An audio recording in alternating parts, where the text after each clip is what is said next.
All right, in this video, I'm going to show you how to increase the exposure or decrease the exposure in a photo before you take it on your iPhone 12 camera. First, let's open up our camera. Bam, here we are. We're in there. Now we're going to click on this little arrow on the side. It's going to open up all of our different things that we can do. Just under the timer, there's a plus and a minus. We're going to click that. It's going to bring up a field here, and you're also going to see a field over in the corner. Now, right now we're in a lower light environment, so if I wanted to increase the amount of light or exposure in this photo that I want to take of the guitar, I'm just going to pull this down. You can see the numbers turn yellow as I pull it, and the highest I can go is to a 2. So let's go ahead and take that picture and take a look at it. Now I'm going to click this, and bam, there it is. As you can see, there's the difference between the real thing and our photo, right? Let's go back to our camera. Now when we go back to our camera, you're going to notice that this turned yellow. That means that this application's on and we've changed the default setting to a +2. If you look over here, you're going to see it's yellow too.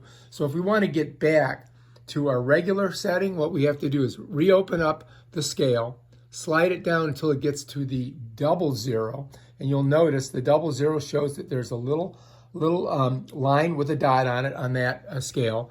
Now if we wanted to darken it, we'd go this way. And as you can see, that's quite a difference between the actual thing and here. So we want to get back to our regular 00 because that's the default setting. All right. And then if we want to get out of the app, all we have to do is click here. And you'll notice it disappears over here because we put it back to default. If we had left it either negative or positive, it would still be showing up there. Let me show you that. So let's say we're here. And let's say I just moved it up a couple spots, right? Now let me shut the app down.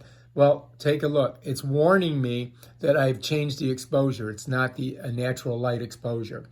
So you can always touch this to open it again, which is an interesting little thing, and bring it back down to 00. And then now when I close it, that disappears and we're in the default setting for the camera. All right, if you like that video, please subscribe to my channel and check out my other awesome videos on how to use your iPhone camera. Peace out.